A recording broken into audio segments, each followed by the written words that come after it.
Hey, my elevators, this is Elle Beecham, owner, creator, and founder of the Elevate Movement, which is a naturopathic approach to healing and mental health. I'm a stickler for the interim. I always talk about the interim. What do we do when we are going from point A to point B? Like, what do we do? And that old saying is, you stay ready to keep from having to get ready. And what that means is I may not be where I want to be, but if every day I do something towards the goal, or if I'm constantly, moving towards it. So for instance, I have been doing a lot of vendor shows ever since October. I've been hitting them heavy. 2 and 3 a month. That increased to like some every week. And in the month of December, I have probably, from November to December, I think I've already done 10 vendor shows. Some of them, have been, successful. Some of them not so much, but I have made like a number of, connections and I've just been networking with people. So with that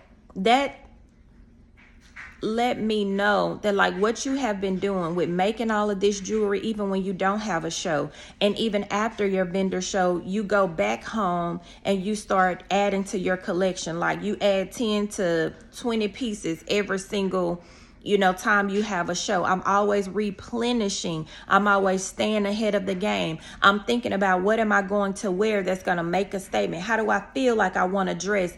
I'm making preparations for the next event. So I have one on the 14th, I have one on the 18th, I have one on the 21st. I've already lined out outfits for those days. I've already thought about what bracelets I'm going to add. I already have a mental note of what my people like. They like the big gaudy rock-like crystals, and they love charms and stuff. So I need to add what they like. Yes, I'm introducing them to things, but I also need to have a collection of what they already like. So the interim is so important.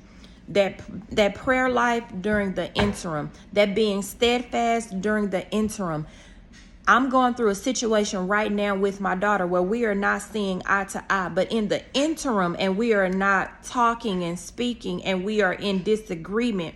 I know that I got to keep praying for her. I know that my heart was in the best place when I said and did what I did.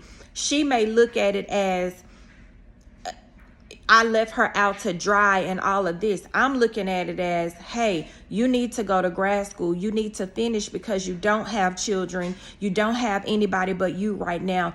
Go, keep going while you can. Keep doing the things that you can while you're able to. I also knew and didn't tell her that because she's so spoiled, she wasn't ready to be an adult. So grad school would have been her interim to keep preparing her for later on. Grad school would have been the thing that would have given her an extra 2 years to get acclimated to being an adult, a different level of adulting. It would have been a different level of responsibility for school, which puts her one step closer to her doctorate in clinical psychology. So because I didn't maybe preface the conversation and tell her why and the reasons, or maybe she wasn't in a place to hear, because I know I gave her some reasons like, hey, you want to do it when you don't have kids, you want to do it when this, and blah blah blah blah blah. This is her interim right now at 22 years old. Not you kind of in between young adult and adulthood. So you maximize this time. You make the best of the time. You keep preparing, and although you're tired and you're weary, you cry and you keep going. You fall down, you get back up. You get dirty, you dust yourself off. This is life. And as a single parent of a spoiled child, I'm realizing that I didn't do a good job of like showing her or giving her a real dose of reality, because she says, you didn't prepare me to be an adult. You didn't prepare me, to pay bills. You didn't prepare me for this. How do I prepare you for that when I'm taking care of you? How do I prepare you for that when you still, I'm still responsible for you? Now that she's graduated with her bachelor's and she's slowly getting acclimated into bill paying just by paying her cell phone bill or her car insurance, like she's having a hard time just adjusting. because she didn't have that transition period.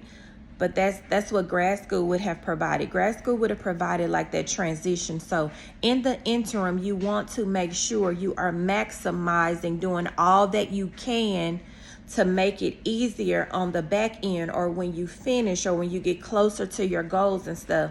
So I'm going to be in prayer about that, because I hate that she feels like I left her and I, wasn't there.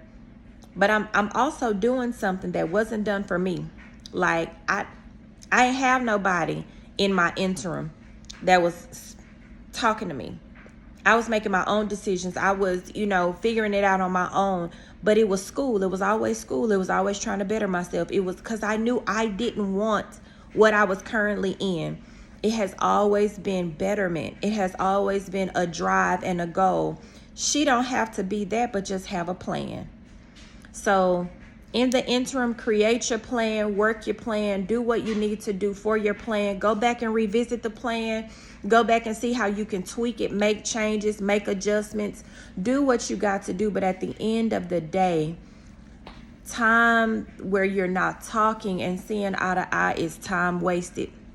You got to get to a point where you can talk and communicate, see things through, hear one another, and do it in love. Do it in love. But that interim phase is very important, guys. Like, it is so important. So keep praying for me. I always talk about the interim, because we don't just wake up one day and we're at the final destination. We got to work. Like, we got to work all the way through. We can't just take one step and feel like that's going to be it. We got to keep working. So pray for me as I continue to just do what I need to do, make my mark, in this world, with my clients, in my own life, be impactful with the people that I connect with and reach on a day-to-day basis. And also just pray for me and my kids, that we have the bond that I would love for us to have, like, in my mind. And I know that this is normal. I know that this is, typical for young adults and their parents to kind of feud and don't see eye to eye on different things. But I just pray that it gets better. I want her to be the best that she can be, But I also understand that the teacher doesn't show up until the student is ready to learn. So when it's time for her to get what she needs, she'll absolutely get it. So keep me lifted, keep me in your prayers, keep loving, keep being kind to yourself, keep being intentional. Just keep loving on yourself. Like, keep loving everybody that you run across, everybody that crosses your path is not by happenstance. So make a lasting impression, be impactful with these people and relationships that you have. So until my next video, elevators, I'm out.